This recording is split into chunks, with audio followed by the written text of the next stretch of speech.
Buenas noches, muchas gracias por acompañarnos en este nuevo programa de Horizonte Sur Global. Vamos a arrancar con el flash de noticias que reúne la información más importante de lo que ocurrió en esta semana.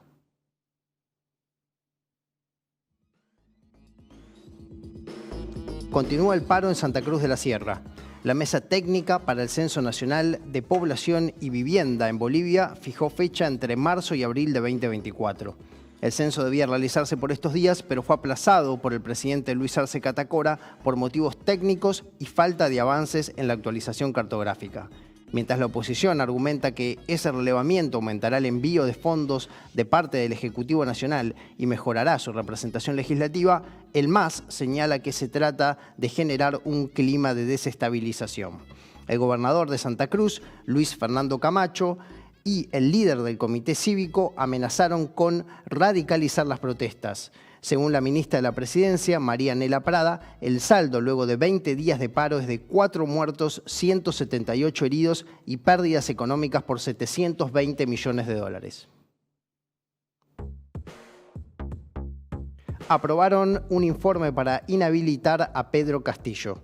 La Subcomisión de Acusaciones Constitucionales de Perú aprobó el documento legislativo que busca excluir al actual presidente de la función pública por 5 años.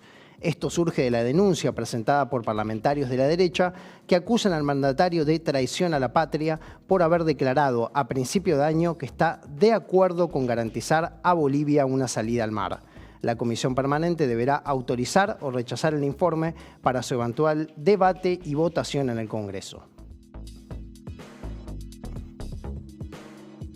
Rusia retiró sus tropas de Kherson.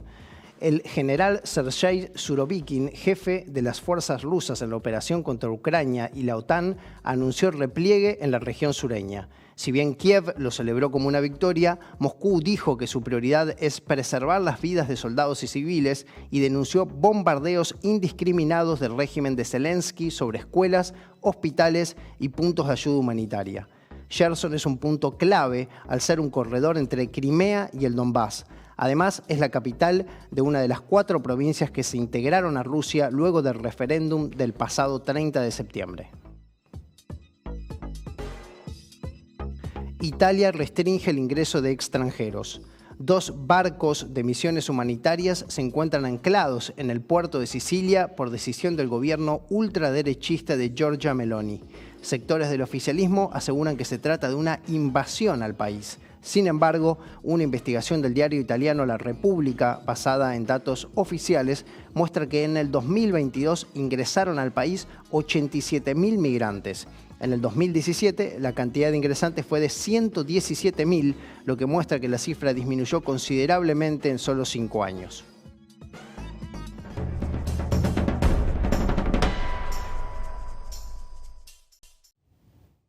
La llegada de Gustavo Petro a la presidencia de Colombia generó una gran expectativa debido a que se trató el hecho de que una fuerza progresista pasara a ocupar por primera vez en la historia del país el Ejecutivo.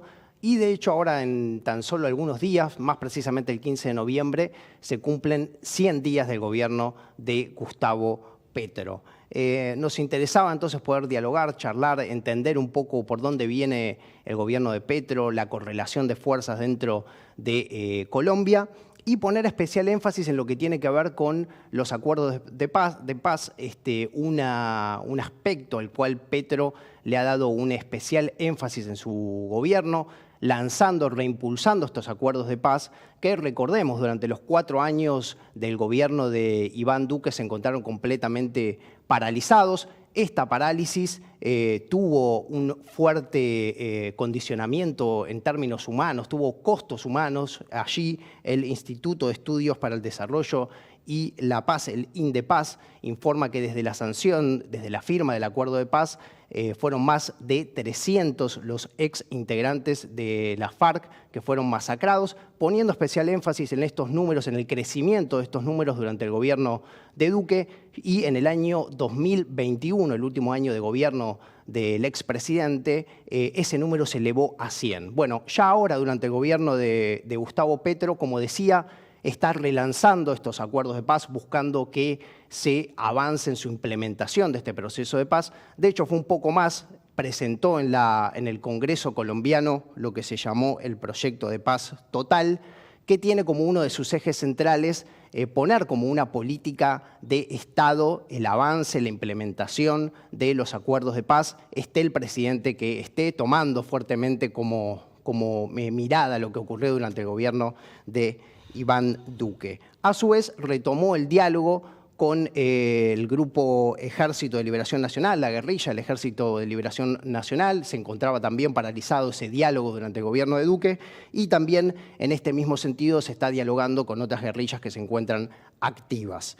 Para conversar sobre estos temas está en nuestros estudios Manuela Marín. Manuela, muchas gracias por estar acá. Ella fue una guerrillera de la FARC-RP, hoy forma parte del partido Comunes, que es el espacio político desde el cual los exintegrantes de la FARC forman parte actualmente de la vida política partidaria de Colombia, y a su vez forma parte es una de las delegadas de la Comisión de Seguimiento, Impulso y Verificación a la Implementación del Acuerdo Final, que es una de las instancias más importantes que hoy tiene el Estado colombiano para llevar adelante la implementación de los acuerdos de paz. Manuela, muchas gracias por estar acá. Muchísimas gracias a ustedes por el espacio. Sé que esta es una emisora muy importante para el pueblo argentino, así que feliz de poder compartir con ustedes este momento y en este tema tan importante para nosotros y para el continente. Tal cual. Manuela, empiezo por preguntarte un poco, hablábamos de lo que son estos primeros 100 días del gobierno de Petro, que ya se están por cumplir. Preguntarte ahí si nos puedes hacer un balance, ¿cómo estás viendo estos primeros 3 meses y monedas? Bueno, efectivamente el país está transitando hacia pues un proceso de cambio muy esperanzador para el pueblo colombiano. Ustedes saben que llevamos más de 200 años gobernados por sectores de derecha que han tenido una perspectiva completamente pues arrasadora de derechos y además que han promovido finalmente la solución a través de la violencia, de todos los conflictos que son múltiples y que tenemos en Colombia. Así que en el marco de esto, la llegada de una alternativa, de una propuesta distinta que busca poner en el centro la vida y con un poco, como dice el presidente, los éxitos a partir de las muertes que se evitan y no de los muertos que contamos todos los días en Colombia, ya es un cambio sustancial, importante, definitivo. Por supuesto que estos primeros días han sido de muchos ajustes, ha habido necesidad de finalmente de proyectar estratégicamente el Estado con otras perspectivas, con otros énfasis, y eso implica pues transformaciones administrativas, económicas, políticas. Viene sucediendo entonces todo el tema de las reformas en Congreso, que además de la paz total, que es una de las leyes más importantes que pretende ese gobierno, sean aprobadas, pues hay otras estructurales que tienen que ver con tierras, que tienen que ver con la ruralidad, el campo colombiano, los derechos de campesinos y campesinas, es decir, hay un conglomerado de temas supremamente importantes que han estado retrasados en Colombia históricamente y que hoy se están desencadenando. Así que el balance es positivo en materia de las políticas que por ahora se han implementado desde el gobierno, una reforma tributaria distinta, con un énfasis completamente distinto al que se venía acostumbrando en Colombia, represivo, retrógrado y demás. Son muchos temas, así que también entendemos que a veces tenemos unas valoraciones y sobre todo afanes de que estos 4 años rindan mucho, de que pasen muchas cosas, pero pues finalmente uno de los temas importantes también es cómo entendemos que ese tránsito tiene que hacerse muy bien y por eso pues somos también pacientes frente a todos estos asuntos. Así que el balance es positivo, muchas cosas por hacer. Estamos además en discusiones de Plan Nacional de Desarrollo, que en Colombia pues es la hoja de ruta que todas las entidades del Estado tienen para poder ejecutar definiciones, recursos, políticas, y en el marco de esa construcción del Plan Nacional de Desarrollo estamos en un diálogo nacional muy grande en el que todas las organizaciones sociales y todos los sectores estamos participando activamente. Perfecto, Manuela, muy interesante. Vamos a ir repasando por alguno de esos temas, pero empiezo por preguntarte este hecho, ¿no? Que ya se cumplen 6 años de la firma de los acuerdos de paz. Vos venís siguiendo este tema, como decíamos, desde la Comisión de Seguimiento. Preguntarte ahí, ¿qué implicó la parálisis que se dio durante el gobierno de Iván Duque y Por otro lado, miro ya hacia adelante, ¿cuál crees que tiene que ser la agenda para avanzar en su implementación? Pues por un lado implicó la desesperanza de muchos sectores que de manera entusiasta empezaron a construir y a participar de todas las componentes que el acuerdo de paz tiene para transformar la vida de las y los colombianos. Implicó entonces un rezago y un retraso en asuntos definitivos para que la paz de Colombia sea posible de manera integral, sobre todo. Implicó asistir a un proceso de deslegitimación, por un lado, del acuerdo de paz y de quienes firmamos el acuerdo, y por eso implicó que hoy tengamos más de 360 firmantes de paz asesinados, entre ellos 11 mujeres, más además de otro tipo de hechos victimizantes. Eso implicó entonces generar nuevos circuitos o profundizar los circuitos de violencia en muchas de las regiones del país que votaron por la paz, que estuvieron apostándole a este sueño colectivo y que asistieron entonces a hechos de violencia que tienen hoy esos territorios supremamente amenazados. Por otro lado de eso, pues como todos los procesos, finalmente lo que suscitó entonces pues resistencia a la paz, que es lo que hemos venido haciendo muchos sectores en Colombia. Resistimos estos 4 años y en el marco de la comisión, por supuesto, dimos unos debates muy fuertes, muchos de ellos inzanjables, donde no pudimos avanzar definitivamente con el gobierno por las posturas políticas completamente contrarias al acuerdo. Interpretaron a su modo el acuerdo de paz, y algo muy grave que hemos estado denunciando desde la comisión, y es que los recursos de la paz se utilizaron en circuitos de corrupción. Hubo recursos de la paz robados, hubo recursos de la paz utilizados para generar, por ejemplo, en el marco de las elecciones pasadas al Senado, a Congreso y a la Cámara de Representantes, pues procesos de corrupción con esos recursos que alejan entonces no solamente el espíritu de lo que está planteado en el acuerdo, sino que lleguen soluciones reales a la gente, y en ese marco de denuncia estamos de manera fuerte y contundente. Así que hoy, en este nuevo escenario, básicamente eso que llamamos el relanzamiento del acuerdo de paz, y con el que estamos hoy de acuerdo con el gobierno nacional de cómo debe hacerse, implica casi que empezar de cero. Porque si bien ha habido avances sustanciales fragmentados, es decir, en algunos puntos del acuerdo, por ejemplo, políticas diseñadas, documentos elaborados, alguna normatividad también existente, pero en la práctica eso no está transformando las regiones del país. Entonces eso implica que hay que empezar, casi que pensarse esto de cero estratégicamente. Nosotros tenemos en la comisión, dentro de todas las funciones que tenemos, a partir de los decretos que nos reglamentan, debemos hacer seguimiento, verificación, pero también impulso. Y a partir de esa función de impulso, que lo que significa es proponer acciones que consideremos en el marco del acuerdo de paz se pueden desarrollar, estamos trabajando fuertemente. Y creo que ahí estamos centrando nuestros esfuerzos como componente comunes para darle al gobierno mensajes muy propositivos frente a cómo consideramos debe ser, de acuerdo a lo que está establecido en esas 310 páginas que contemplan el acuerdo de paz de La Habana. Así que en ese proceso estamos con mucha energía, mucha fuerza, mucho entusiasmo, pero pues también mucha responsabilidad. Manuel, le dijiste un montón de cosas interesantes. Me llamó especial la atención lo que mencionabas de los casos de corrupción que se están encontrando. ¿Cómo se está avanzando en ese sentido? ¿Se está avanzando judicialmente? ¿En qué punto están, digamos? Así es, eso que llamamos el robo o el saqueo a la paz fue un proceso de corrupción interinstitucional, ¿sí? Que es como la lógica en la que ha funcionado el régimen político colombiano históricamente. Y es que existen unas cuotas para que cada entidad del Estado tome decisiones alrededor, en este caso, de proyectos productivos. Uno de los ejes de la reforma rural integral, que es el punto 1 del acuerdo que busca transformar el campo colombiano, tiene 3 pilares fundamentales.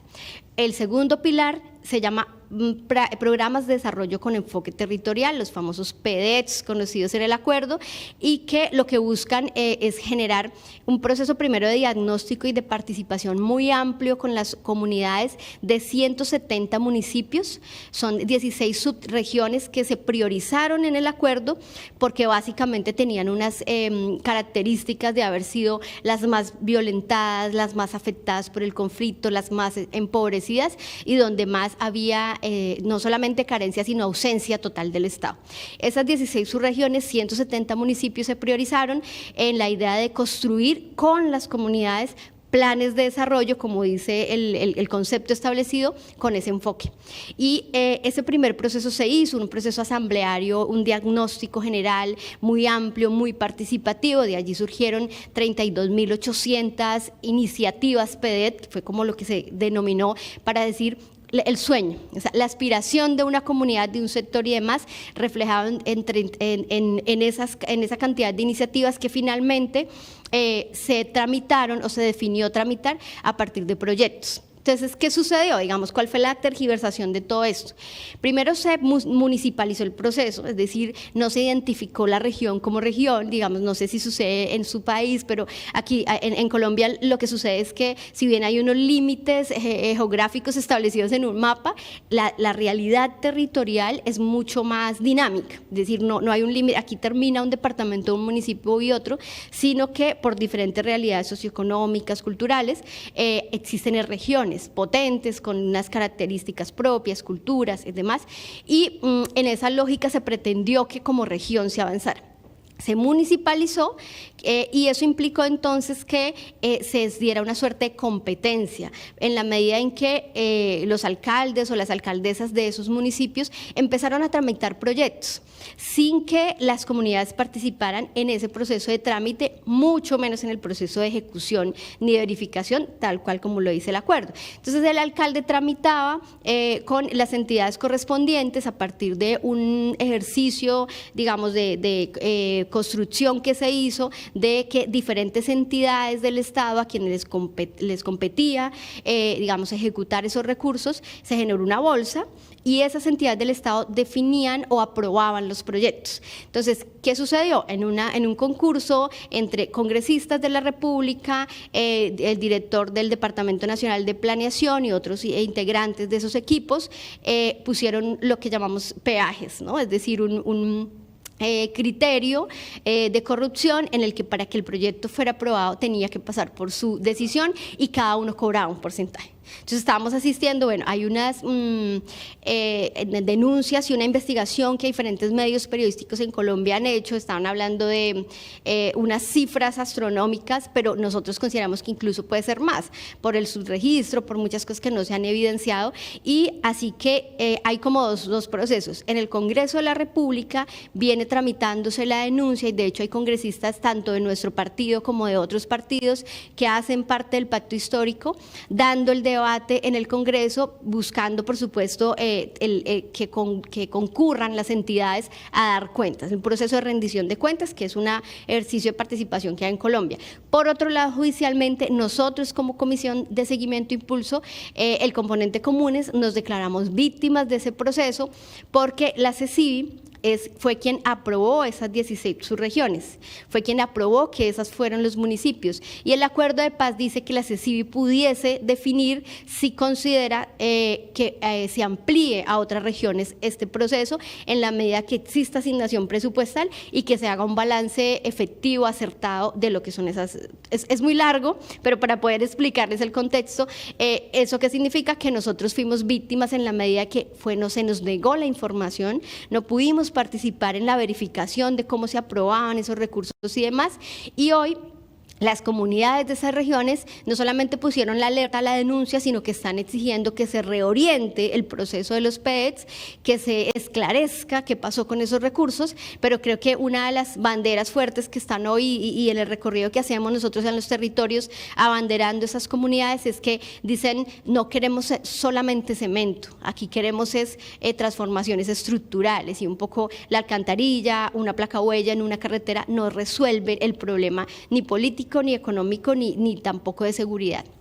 Perfecto, Manuela. Te llevo ahí a lo que tiene que ver con el proyecto de paz total que está impulsando en el Congreso el gobierno. A su vez, esto se da también en el marco del inicio del diálogo con el ELN. Preguntarte un poco en qué consiste ese proyecto de paz total y también qué puntos consideras, ¿no?, que son importantes.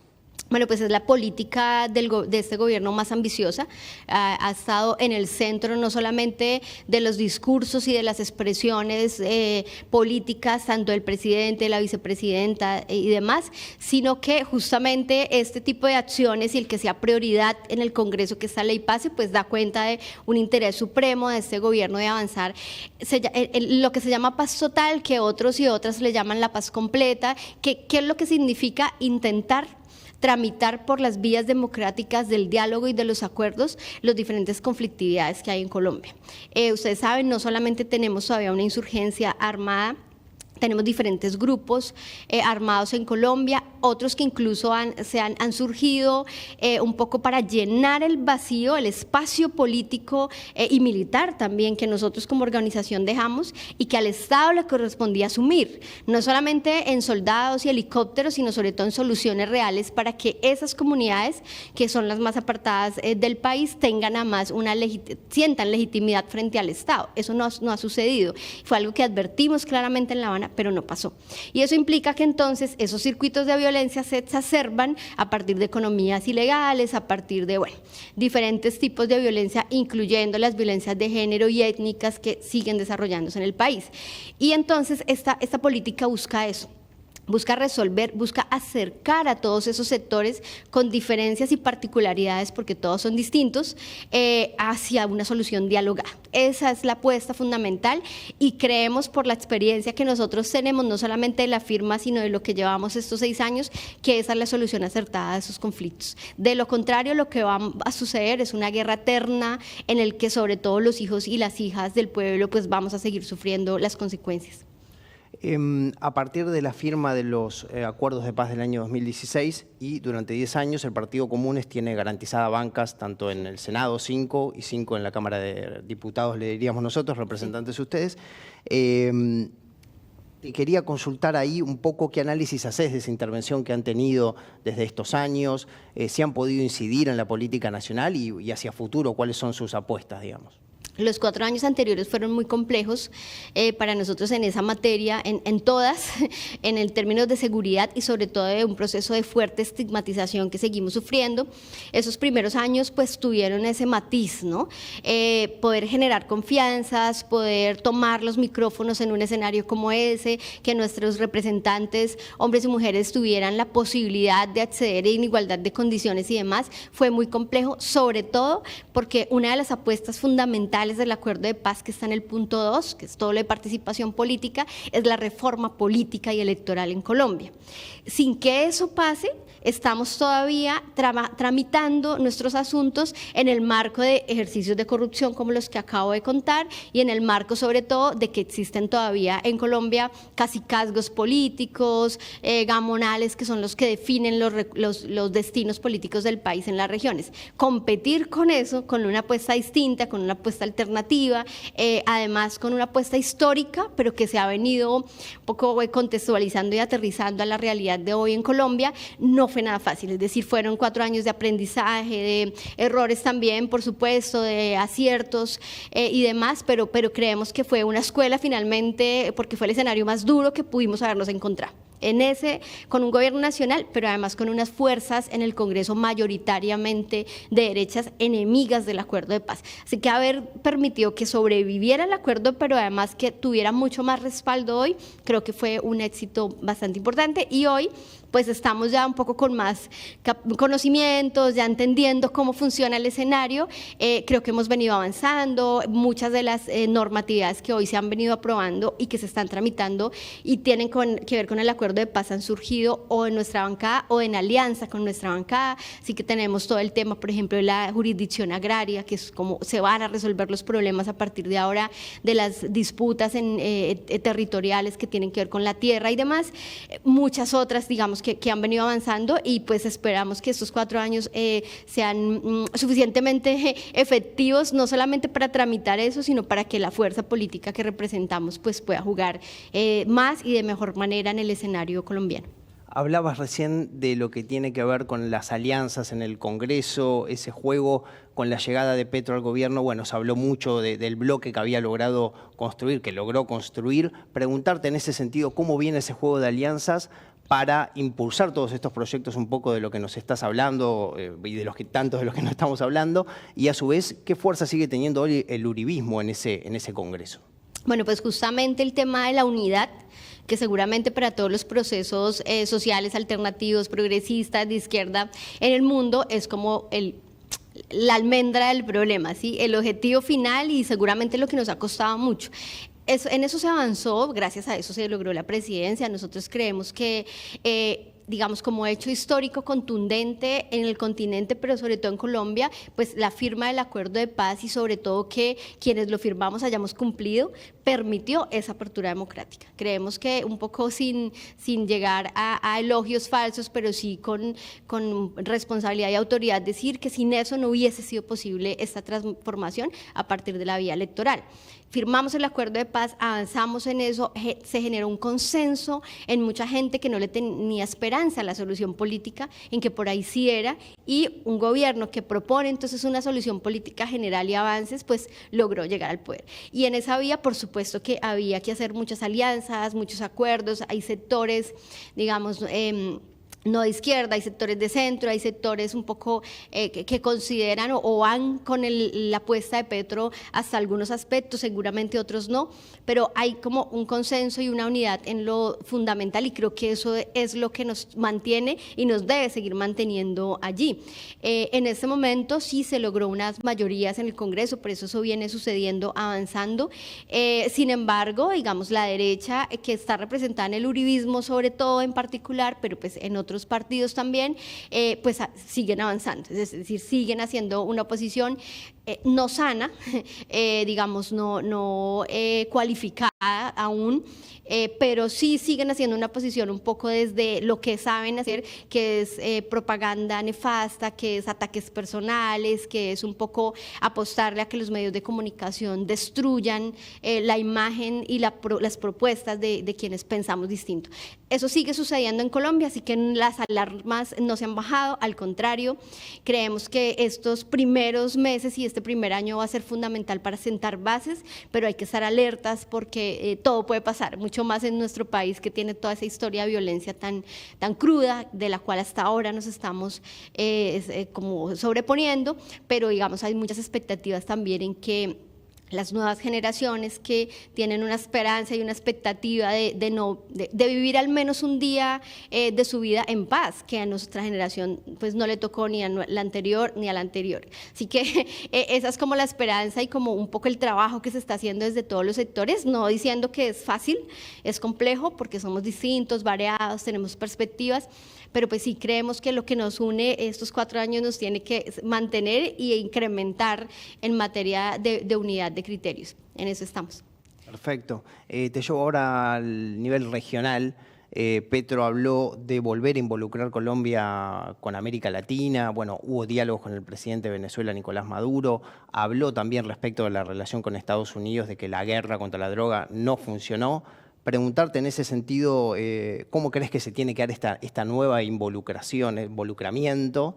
Y, bueno, sí, ¿bajo qué ejes? Bueno, sí, hay varios niveles en ese tema regional, digamos el inmediato y más urgente a resolver, por supuesto, tiene que ver con las fronteras.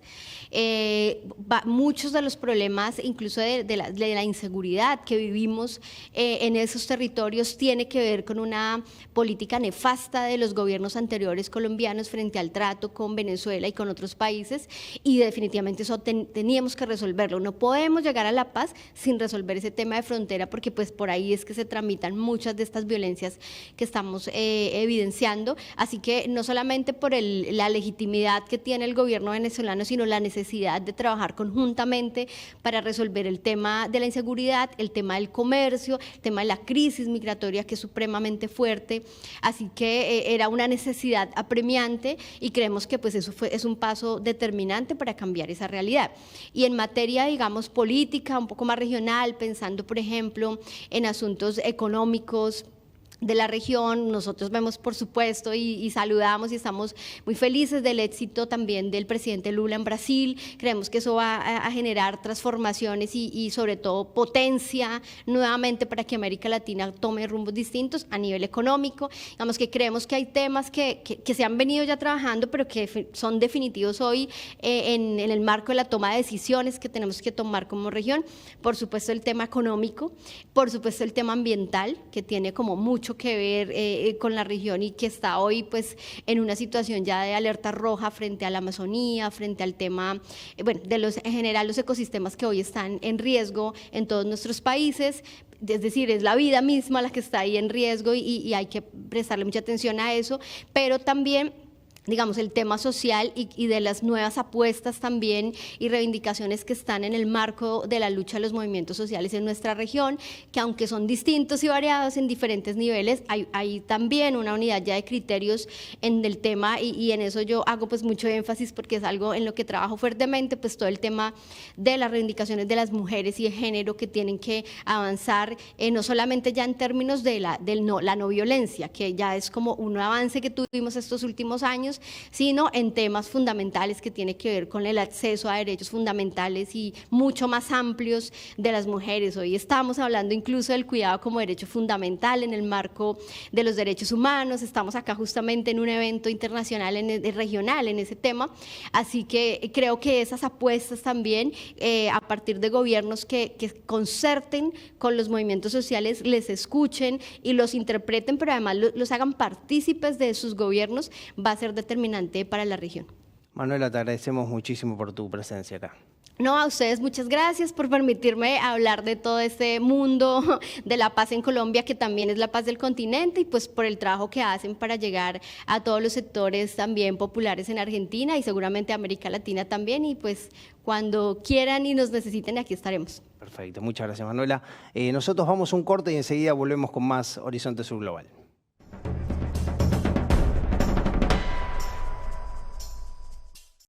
La semana pasada se llevaron a cabo en Estados Unidos las denominadas elecciones de medio término, elecciones legislativas y también de gobernadores.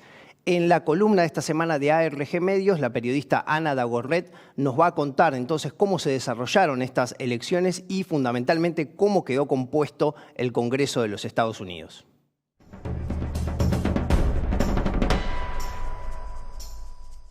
Buenas noches, compañeros de Barricada TV, buenas noches también a toda la audiencia, y en esta oportunidad vamos a hablar de lo que fueron las elecciones de mitad de mandato en Estados Unidos, las famosas midterms que se denominan, porque se realizaron el día martes 8 de noviembre y podemos hablar que lo que se esperaba como una ola roja que iba a suceder, ¿no?, en referencia a lo que sería una victoria arrasadora del Partido Republicano, que prometía apoderarse tanto de la Cámara de Senadores como de la Cámara de Representantes, finalmente no sucedió, y esta podemos decir que también fue una elección bastante positiva para los demócratas, a pesar de haber perdido la mayoría en la Cámara de Representantes, algo que ya fue confirmado por los resultados que al momento todavía no han arrojado un resultado definitivo, pero que ya se sabe que en la Cámara de Representantes los demócratas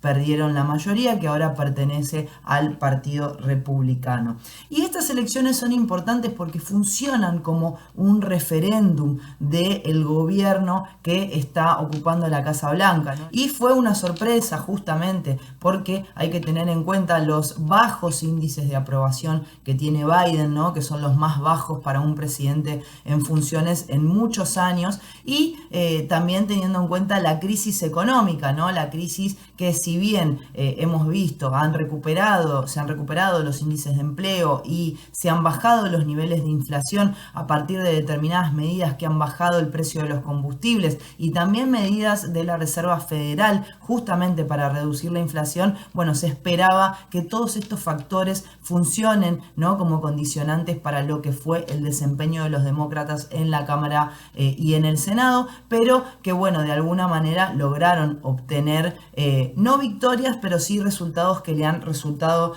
muy positivos. Ahora, algo importante a tener en cuenta es el desempeño del Partido Republicano. ¿Por qué? Porque fue más bajo del esperado y hay analistas que evalúan que lo que perjudicó ese desempeño fue justamente el peso de la figura de Donald Trump en la campaña en varios estados, ¿no? Muchos de los candidatos apoyados por Trump tuvieron desempeños peor del esperado. Hablamos, por ejemplo, del cirujano Mehmet Oz, que perdió un escaño importante para el Partido Republicano en el estado de Pensilvania. Hablamos también, por ejemplo, de Doug Mastriano, que es un ultraconservador y antiabortista, también apoyado por Trump, que fue candidato a gobernador y que perdió la gobernación. No significa esto, sin embargo, que los republicanos apoyados por Trump en general han tenido un mal desempeño. Porque, por ejemplo, podemos hablar de lo que sucedió en el estado de Ohio, ¿no? Donde el candidato trumpista J.D. Vance fue elegido senador y además hubo más de 100 candidatos a cargos locales que en el 2020 cuestionaron el resultado de la elección presidencial.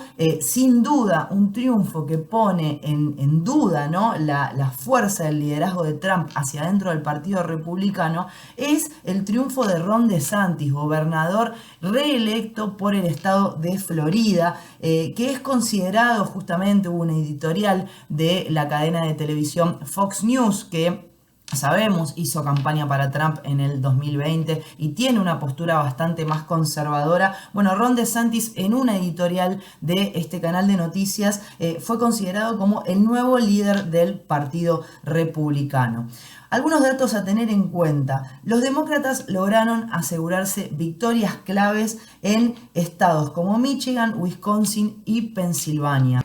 A estos estados también se le suman el avance de los demócratas en estados como Arizona y Georgia, que también son importantes para contabilizar los votos del colegio electoral de cara a las elecciones de 2024. No es solo una victoria de la política, sino, por lo menos en la lectura de la gente del Partido Demócrata, es una victoria de la institucionalidad. Básicamente porque la conformación de los representantes en estos estados que yo les mencionaba antes, lo que nos muestran es que va a haber una supervisión de las elecciones en el 2024 en manos de representantes que respeten el resultado que arrojen las urnas. Si algo nos han dejado estas elecciones de mitad de mandato, estas midterms como se denominan, es justamente esta idea de que la figura de Trump ya se encuentra un poco desgastada y que, bueno, habrá una carrera que se irá a disputar hacia dentro del Partido Republicano para consolidar un candidato que pueda ser competitivo de cara a las elecciones del 2024 para presidente de los Estados Unidos.